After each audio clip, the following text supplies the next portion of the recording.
जय हिंद। तो आज हम बात करने वाले हैं बर्नौली के प्रमेय के बारे में। यह एक ऐसा टॉपिक है जिसमें परीक्षाओं में बहुत ही मात्रा में प्रश्न पूछे जाते हैं।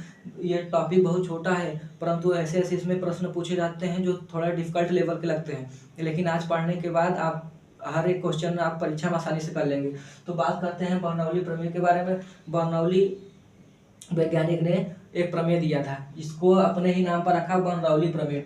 बर्नौली प्रमेय क्या होता है, ये डिफिकल्ट भाषा में इन्होंने थोड़ा लिखा था, लेकिन हम आज उसको एकदम आसानी से समझा देंगे। इन्होंने लिखा था कि जब कोई असंपीड्य तथा असंयान तरल एक स्थान से दूसरे स्थान तक धारा रेखीय प्रवाह में गमन करता है, तो इसमें जो होता है कुल द्रव्यमान नियत रहता है। यही कहा था इन्होंने, मार्ग में प्रत्येक बिंदु पर द्रव्यमान कुल ऊर्जा का योग के बराबर होता है। लेकिन ये इतना असंपीड्य असंयान तरल इन्होंने इतने डिफिकल्ट भाषा में कहा था। लेकिन आप याद रखिएगा, ये जो बर्नौली प्रमेय है ये ऊर्जा संरक्षण सिद्धांत पर कार्य करता है। ऊर्जा संरक्षण सिद्धांत पर, यानी कि संरक्षण का मतलब क्या होता है कि प्रत्येक मात्रा में दी गई ऊर्जा नियत रहे, यानी कि बदले बदले ना। ऊर्जा संरक्षण का मतलब ये होता है, जैसे हमारे पैंट में दो जेब है, एक शर्ट में जेब है। अरे जेब में तो ही नहीं है, चलो ठीक है। जेब में मान लो एक है, यहाँ पर जेबा है और दो ठो पैंट में है। एक में 200 रखे हैं, एक में 200, एक में 200। 200 रुपये इधर उड़ा दिए, 200 उधर उड़ा दिए, और फिर कितना हो गया, 400 बचा 200। तो ऊर्जा संरक्षण का सिद्धांत हुआ नहीं। इसे जैसे धन संरक्षण का सिद्धांत इसे कह सकते हैं, क्योंकि 200 इधर उड़ाया, 200 इधर उड़ाया, 200 बचा, तो हमारा धन संरक्षित नहीं रहा। धन संरक्षण कब होगा, 200 इधर उड़ा दिए, 200 इधर, कोई पीछे से आ गया 400 डाल दिया, तो बराबर 2 2 4 तो 600 बरा। ये इसको कहते हैं धन संरक्षण का सिद्धांत। और ये ऊर्जा संरक्षण सिद्धांत होता है। ऊर्जा संरक्षण का सिद्धांत क्या कहता है कि अब गतिज ऊर्जा को नष्ट करे, स्थितिज ऊर्जा बढ़ जाए, यानी कि स्थितिज ऊर्जा को नष्ट करे, गतिज ऊर्जा बढ़ जाए, यानी कि ऊर्जा संरक्षित रहे। एक घटे तो एक बढ़े, तो यही ऊर्जा संरक्षण का सिद्धांत है। लेकिन बर्नौली जी का जो सिद्धांत है ये ऊर्जा संरक्षण सिद्धांत पर ही कार्य करता है। बर्नौली जी का कहना था कि जो हम प्रमेय आपको दे रहे हैं ये ऊर्जा संरक्षण सिद्धांत पर कार्य करेगा, लेकिन इसमें जो होगा, इसका जो दाब ऊर्जा, स्थितिज ऊर्जा तथा गतिज ऊर्जा, तीनों का जो योग होगा वो कांस्टेंट होगा, जिसे हम कहते हैं बर्नौली का प्रमेय। तो ये भाषा में, जब कोई असंपीड्य अथवा असंयान तरल एक स्थान से दूसरे स्थान तक धारा रेखीय प्रवाह में प्रवाहित होता है, यानी कि मार्ग में उसके कोई सिंक उंक न, किसी धारा रेखीय प्रवाह में गमन कर रहा है, तो कोई सिंक यानी कि छेद ओद ना हो, धारा रेखीय प्रवाह में अगर गमन कर रहा है, तो उसके प्रत्येक बिंदु पर, यानी कि जब ये गमन करता है तो इस बिंदु पर, इस बिंदु पर, इस बिंदु पर, जब तरल गमन करता है तो 3-4 जगह उसके हर एक पॉइंट पर आप देखेंगे उसका जो कुल द्रव्यमान की ऊर्जा होगी, चाहे वो गतिज ऊर्जा हो, चाहे दाब ऊर्जा हो, चाहे स्थितिज ऊर्जा हो, तीनों का जो योग होगा वो नियत रहता है। इसमें जो पहला होता है ये प्रेशर होता है, यानी कि दाब होता है। रो जो होता है वो घनत्व होता है। जी उसका गुरुत्वीय त्वरण, यानी कि 9.8, इसका मान होता है 9.8 मीटर प्रति सेकेंड। एच मतलब कि हाइट होता है, और 1/2 PV स्क्वायर, ये होता है आपकी गतिज ऊर्जा, यानी कि दाब ऊर्जा, स्थितिज ऊर्जा प्लस गतिज ऊर्जा बराबर नियत, यानी कि ये तीनों का जो योग फल होता है वो नियत होता है। यही हमारा बर्नौली का प्रमेय था। स्पीड जो होगा डायरेक्टली प्रोपोर्शनल टू 1 दाब के, यानी कि प्रेशर, यानी कि जो आपकी चाल होगी, इनकी चाल, किसी भी वस्तु की चाल जो होगी उसकी दाब के व्युत्क्रमानुपाती होती है। इसे हम बर्नौली के प्रमेय के बढ़ाएंगे तो दाब कम हो जाएगी, अगर दाब बढ़ाएंगे तो चाल कम हो जाएगी, क्योंकि ये विपरीत है, एक नीचे है एक ऊपर। इसको आप बढ़ाएंगे तो ये कम होगी, इसको बढ़ाएंगे तो ये कम होगी। इसी के सिद्धांत प्रत्येक एग्जाम्पल बर्नौली के लागू होते हैं। तो आपने समझ लिया कि गतिज ऊर्जा में गतिज ऊर्जा, स्थितिज ऊर्जा तथा दाब ऊर्जा, तीनों का योग नियतांक होता है, जिसे हम बर्नौली का प्रमेय कहते हैं। और क्वेश्चन पूछ लेता है कि बर्नौली का जो प्रमेय है किस पर आधारित है, तो ऊर्जा संरक्षण पर आधारित है। बर्नौली का प्रमेय ऊर्जा संरक्षण पर आधारित होता है।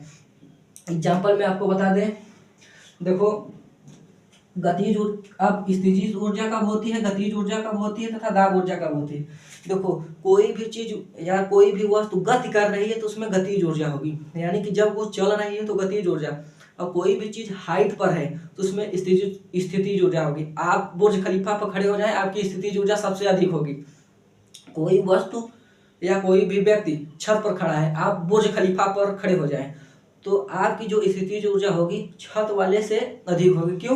क्योंकि उसमें कहता है स्थिति के कारण उत्पन्न हुई ऊर्जा को गतिज ऊर्जा, स्थितिज ऊर्जा ये हो गया, और दाब ऊर्जा होता है। ये तीनों का जो योग होगा वो नियतांक होगा, जिसे हम बर्नौली का प्रमेय कहते हैं। अब बात करते हैं बर्नौली के प्रमेय पर आधारित कुछ एग्जाम्पल को। तो हवाई जहाज का उड़ना, जब भी कोई हवाई जहाज आसमान में उड़ती है तो कैसे उड़ती है? तो बर्नौली का सिद्धांत ही लागू होता है। बर्नौली का सिद्धांत कहता है कोई भी चीज का प्रेशर आप बढ़ाए देंगे तो चाल घट जाएगा। तो जब हवाई जहाज, देखिए जैसे ये हवाई जहाज हो गया, ऐसे उड़ रही है, तो क्यों उड़ रही है? क्योंकि ऊपर की हवाएं ज्यादा तेज चलती हैं। हवाएं ज्यादा तेज चलेंगी यानी कि स्पीड तेज होगी, स्पीड तेज होगी तो दाब घट जाएगा। ऊपर का दाब घट गया तो नीचे का दाब ज्यादा है तो वो ऊपर ढकेलेगा, इसीलिए हवाई जहाज इस तरह से ऐसे उड़ती रहती है। क्योंकि स्पीड ज्यादा होगी तो ऊपर की हवाएं हट जाएंगी, और नीचे की जो दाब लगेगी, हवाएं हट गई तो दाब कम हो गया।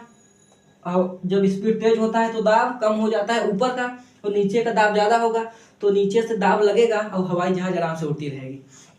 पहला एग्जांपल हो गया ये। परफ्यूम स्प्रे, आप देखे होंगे बारात में जब जाते होंगे तो मार लेते हैं, पता नहीं कौन स्प्रे मार लिए और कौन सा बल इस पर कार्य कर रहा है, ये आपने सोचा नहीं होगा। तो आज बता देते हैं हम आपको परफ्यूम स्प्रे।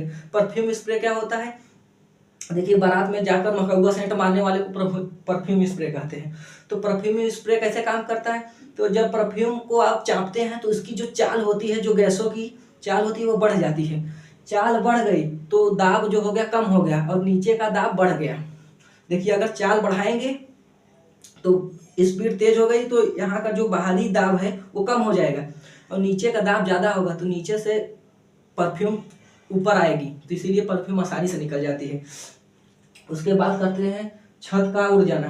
आप देखें कि गांव में रात को सोते रहेंगे, आंधी आ गई, पता चला छत का टीना उड़ गया।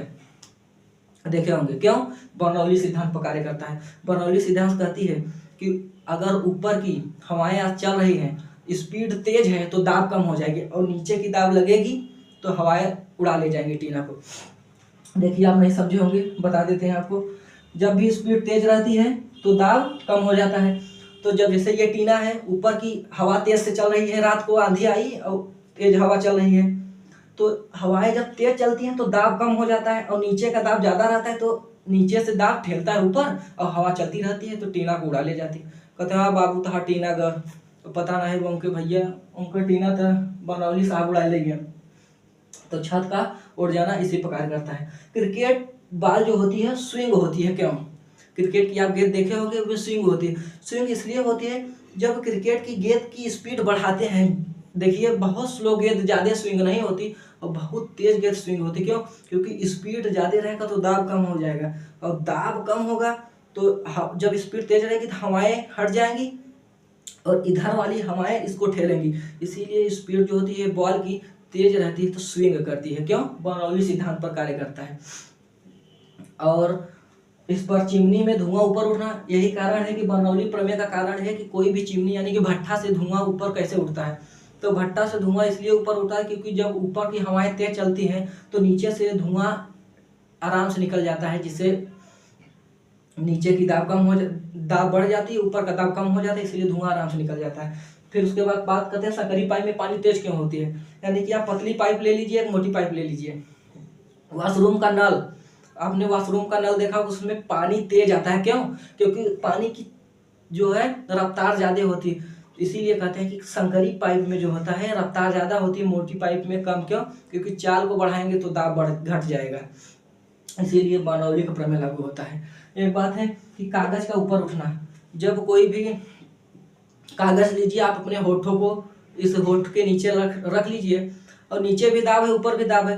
अगर ऊपर की स्पीड ज्यादा रहती है यानी कि हवाएं जब तेज से चलती हैं तो ऊपर का दाब हट जाता है, नीचे का दाब उसको ऊपर ठेलता है। इसी के सिद्धांत पर जहाज भी कार्य करता था, इसी के सिद्धांत पर कागज का उड़ना। आपको एग्जाम्पल में दिखा देते हैं, हम आपको रखे हैं, देखिए जैसे ये कागज हो गया, तो कागज हो गया, देखिए अभी ये इस तरह से है, ऊपर का दाब ठेला है नीचे, लेकिन अगर ऊपर की हवाओं को हटा दे तो नीचे का दाब जो होगा ऊपर ठेल देगा, तो इसलिए कागज सीधी हो जाएगी। देखिए दिखाते हैं आपको, देखिए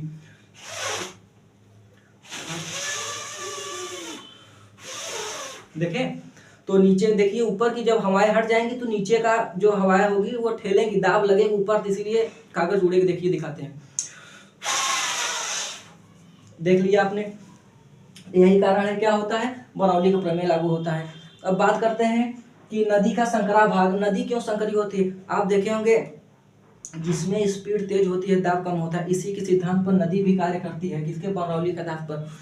तो इसीलिए कहते हैं ना कि जो नदी होती है वो, समुद्र जो हो गया, समुद्र ज़्यादा स्पीड से उसकी गति नहीं होती क्योंकि दाब ज़्यादा होता है, उसमें स्पीड कम होती है। लेकिन वही नदी जो है उसकी समुद्र की अपेक्षा थोड़ी चाल ज़्यादा होती है, और उससे भी ज़्यादा होती है तालाब की अपेक्षा, उससे भी ज़्यादा होता है गढ़ई की।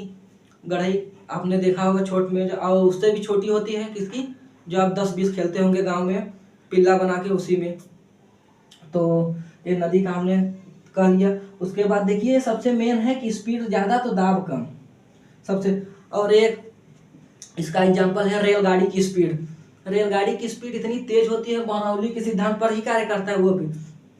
आप देखे होंगे कभी आप रेलवे स्टेशन पर जाइए तो आपको वो जो वहाँ पर जिसकी ड्यूटी रहती है वो कहते हैं कि कृपया यहाँ पर न खड़े हों, यानी कि रेलगाड़ी के पास में न खड़े हों, दूर थोड़ा खड़े हों। क्यों?